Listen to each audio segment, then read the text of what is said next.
Je vais vous donner un exemple.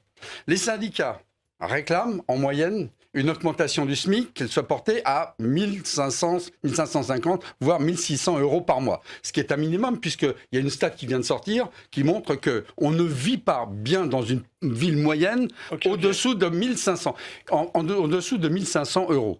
Pourquoi est-ce que le Front National ne se prononce pas là-dessus? Parce qu'en fait, ils sont dans le discours. Ils essaient d'attraper les couches populaires par des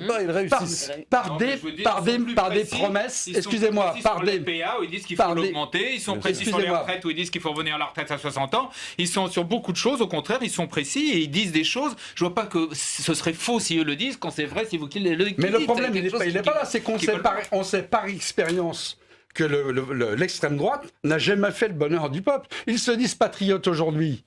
Mais ce sont des généralités. Ce ne sont pas des généralités, c'est le fruit de l'histoire. On est le produit de son histoire. Moi, j'aurais bien voulu entendre. Ouais, je ne veux pas polémiquer. J'aurais voulu entendre. A fait le bonheur du peuple en Russie. C'est pas du communisme, c'est du soviétisme. Ce n'est pas tout à la même chose. On ne peut pas comparer, si vous voulez, ce qu'a fait l'Union soviétique, qui est une déviation du communisme. Soyons clairs sur cette question. Au même titre que l'Inquisition était une déviation de la philosophie des catholiques. Donc, je reviens à notre propos. Il est évident que le Front National est dans la promesse, il est dans la posture, et que sur cette simple question du SMIC, c'est ce que tous les Français à 1600 euros. C'est ce que tous les Français reprochent aux partis traditionnels. Donc je ne pense pas que ce soit un angle d'attaque, très efficace. Mais si, il faut le prendre sur le concret. Oui, mais le concret.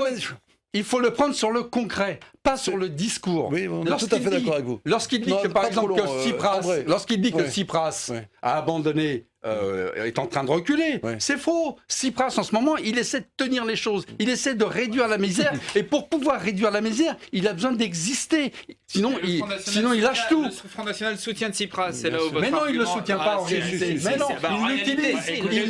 Non, il l'utilise. Il l'utilise. Ça, c'est votre lecture. Vous ne pouvez pas focaliser sur ces 3 premières années de François Hollande, Hérault et Valls la progression du Front National. Comment expliquez-vous les raclées qui ont été prises au municipal? Comment expliquez-vous la raclée qui a été prise aux européennes? Si ce n'est pas un vote de mécontentement, si ce n'est pas un vote de mécontentement, un vote de mécontentement. Un vote de mécontentement, c'est sûr, mais l'explication, elle est simple, c'est qu'il n'y a pas de résultat économique, comme il n'y en a pas eu depuis longtemps. Depuis 30 ans, il y a des résultats économiques. Et le problème dans votre argumentation, ce qui ne marche pas dans votre argumentation, c'est si ce que vous disiez était vrai, les gens iraient voter pour le Front de gauche. Comme en Grèce, ils sont allés voter pour Tsipras. Ils ne vont pas voter pour vous. Donc vous voyez bien qu'il y a un problème quand même. André, il faut répondre à cette question. André, il faut répondre à cette question.